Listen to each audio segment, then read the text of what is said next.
If I lean on this, it's because I've broken my leg and I'm in recovery. So I'm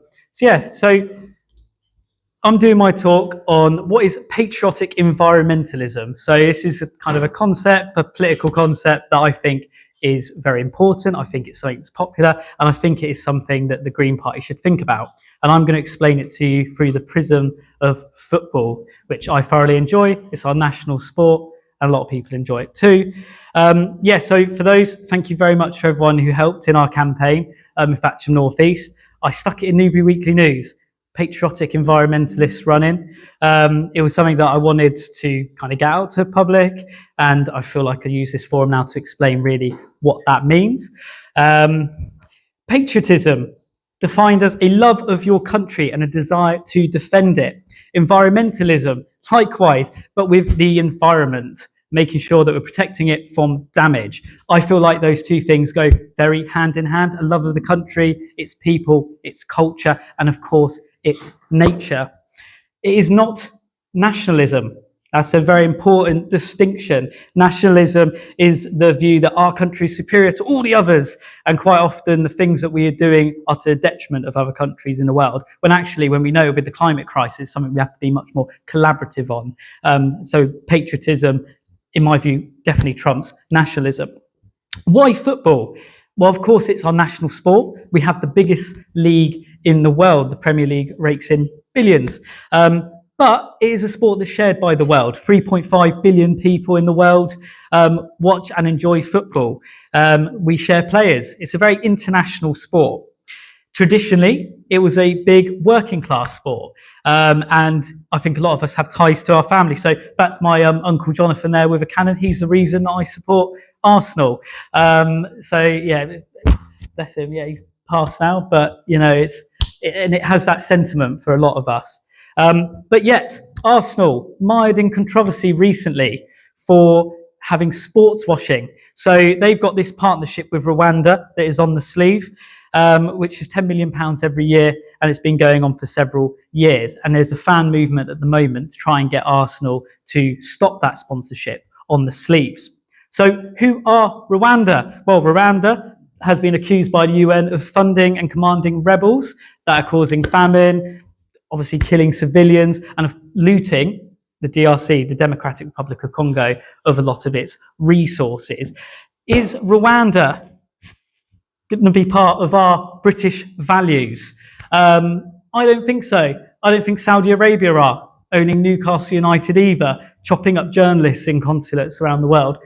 Priti Patel, happy days. She's happy to shake hands with Rwanda, who are looting other countries. I'm not so happy with it.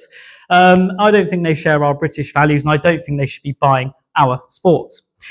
I support the British teams. On Thursday, I'll be supporting both Tottenham, Manchester United. Makes it a lot easier that they're nowhere near Arsenal in anything, so that's kind of great. But it makes people happier. It brings communities together. It'll make people in Manchester and London a lot happier if those teams end up winning, and that's something that I think really positive. However, there is a bit of a dark side to football. Not everyone is going to be able to share in that enjoyment. So domestic violence, for example, increases whether England domestic team wins or loses, mainly when it loses. And of course, racist abuse of our English players due to the colour of their skin. Is that patriotic? I say not. A shared pandemic pain. I think we all saw during the pandemic the pain that was caused by COVID on the smaller clubs. They lost out a lot of financial revenue, but also on the fans who had that sense of community from going to games. And when fans were allowed back in, it brought a lot of good things back. Mental health. There is a good direction in sports with mental health. Suicide amongst young players who are released from academies. There's now moves to try and get that mental support for those young people. And I think a nation that prioritises its young people prioritises the adults of the future. That is patriotic. Conflict is supporting England. So FIFA, absolute dodgy organisation. They gave Qatar the World Cup in 2022. They've got slaves in the foundations of their stadiums. Yet we happy to partner with them. We're happy to send our national team there. David Beckham should be ashamed. He was the front for it. So let's not forget that. The environment of football. So again, the environmentalism part of it, there is moves in football to be greener. The carbon footprint of football globally is the same as Denmark. That's why that's up there. But the moves we need to make are for our young people who are dying from air pollution. Is it patriotic to have young people dying on the backs of pollution? No, it is not.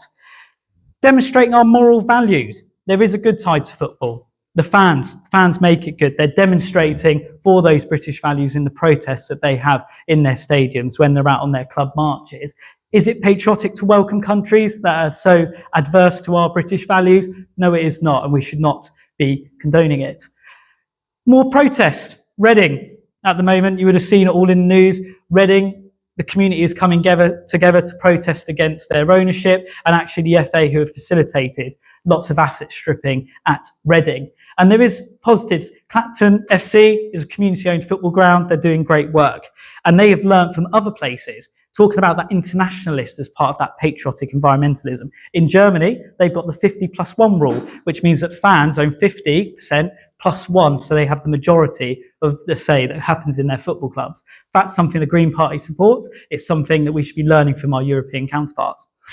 Patriotism, as I said at the very start, is a love for country, its people and culture.